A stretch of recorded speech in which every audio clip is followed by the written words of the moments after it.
You know, the drugs, the sex, the booze, the binge watching, the TV shows for endless hours, the dopamine, it's not going to change the fact we're going to die. We all want to forget that. And then we tell ourselves, no, I've accepted the fact I'm going to die. I have peace about it. Acceptance is not peace. It's a fool's sorry excuse for peace. Acceptance says, I have no idea what's going to happen when I die, but I'm not going to think about it now because it's not important to me right now. Whereas peace says, this is the most important question in the world and I haven't answered. I know what's going to happen to me when I die. And it's a good thing, because if you know what's going to happen when you die and it's a bad thing, that's not peaceful. You haven't made your peace with that. You're filled with anxiety, with questions, with ultimately a fear, because that's forever. We have one appointment here on earth, this short life. And just like grass, one day it's sprouting, the next day the wind blows it away and we disappear like a vapor. Shouldn't you have the answer to that question? What happens to you when you die? Why are you running from it? Well, it's scary, right? It's kind of an impossible question. Who can really know, right? The real reason none of us can answer that question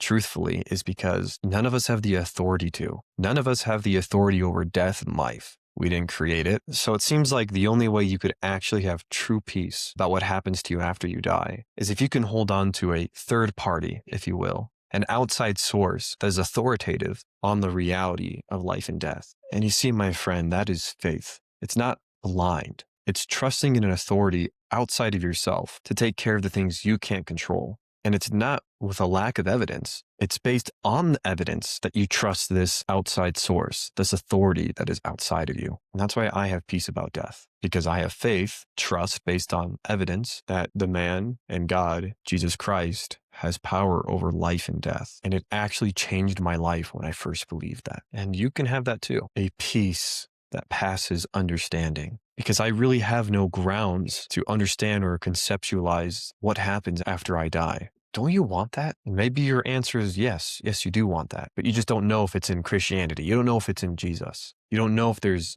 enough evidence for him. And well, that's what my channel is all about. But I think that you will find, if you search earnestly and genuinely into whether or not Jesus is who he says he is, that Christ will actually find you in your necessity, your need for trying to understand him. And if he is who he says he is, and in the confusion of so much information out there in the world, it's a headache to even think about, he'll do for you what he did for me. He'll grow you in his love. And even though he found you in a necessity, he will answer the metaphysical questions that only he can really answer, while also slowly answering the physical questions that you have about his reality. Because really, what you have going on in your life that Christ can solve and fix and heal isn't a logical question of whether or not God does and doesn't exist. Your real reality is that you're hurting, is that the condition of all of us is much suffering, is that your condition, as much as you try to distract it with the booze and the sex and the dopamine overloads and distractions, doesn't take away the hurt. It doesn't take away the pain in your heart. It doesn't fix that you have a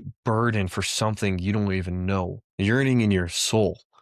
That escaping to all these fantasy worlds via movies or TV shows or video games, or even the real life relationships you have, can't perfectly fix. They're just like an ointment that works for a while, that soothes the burn of this harsh condition we live in. And you see it. Even though all of your physical needs are provided for, you have running water, you have food every day. Maybe you're even blessed enough to have an awesome family that loves you and takes care of you. There's still a missing piece. It's almost as if you were created for a specific life, an adventure that you just could never quite find. And so you kind of just went and made your own and are doing the best with what you have. There's a missing piece. That was me. And from just about everyone I've met, that's you too. If we're deeply honest with ourselves, there's a God-shaped hole in your heart.